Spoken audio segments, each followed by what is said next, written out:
Muscle build பண்ணணும், muscle மாஸை தக்க வைக்கணும் அப்படின்னா அதுக்கு கிரியேட்டின் வந்து ரொம்பவே சப்போர்ட் பண்ணுது. நானும் நிறைய ப்ரமோஷன்லாம் வீடியோ போட்டேன், நிறைய பேர் பார்த்துருப்பீங்க, நிறைய பேருக்கு அது ஹெல்ப்ஃபுல்லாகவும் இருந்திருக்கு.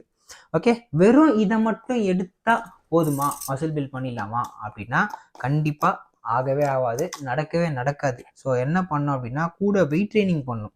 ஓகே, சும்மா நான் வந்து சப்ளிமெண்ட் எடுத்தேன், எனக்கு பாடி ஏறவே இல்லை, வயிறு எரியுது, அது எரியுதுன்னா சைடு எஃபெக்ட்ஸ் வரதுக்கான வாய்ப்புகள் இருக்குது. ஓகே, ரெண்டாவது மசில் பில்ட் ஆகுமான்னு கூட எனக்கு தெரியல. மேபி நான் வந்து சப்ளிமெண்ட்டும் எடுக்கிறேன், அட் த சேம் டைம் என்னோட எஃபர்ட்டை ஜிம்மில் வாரத்தில் ஒரு 3 நாள் நான் வெயிட் ட்ரைனிங் பண்ணுறேன். 3 நாள் எடுக்கிற அன்றைக்கும் கண்டிப்பாக நாங்கள் தயார் பண்ணால் தரமாக தான் இருக்குன்னு ஊருக்கே தெரியும். சம்டைம்ஸ் ஒர்க் அவுட் போகிறதுக்கு முன்னாடி எடுப்பேன், இல்லை ஒர்க் அவுட் பண்ணி முடிச்சுட்டு வந்துட்டு லைக் ப்ரோட்டீனில் மிக்ஸ் பண்ணி குடிப்பேன். ஒரே ஒரு ஸ்கூப் தான். ஓகே, 3 நாள் எடுத்தே என்னோடய மசில் நல்லா ஸ்ட்ரெட்டடாக லுக் கொடுக்குது. ஸோ நீங்கள் கரெக்டாக கன்சிஸ்டண்ட்டாக ஒர்க் அவுட் பண்ணி கரெக்டாக சப்ளிமெண்ட் எடுத்து தண்ணியாக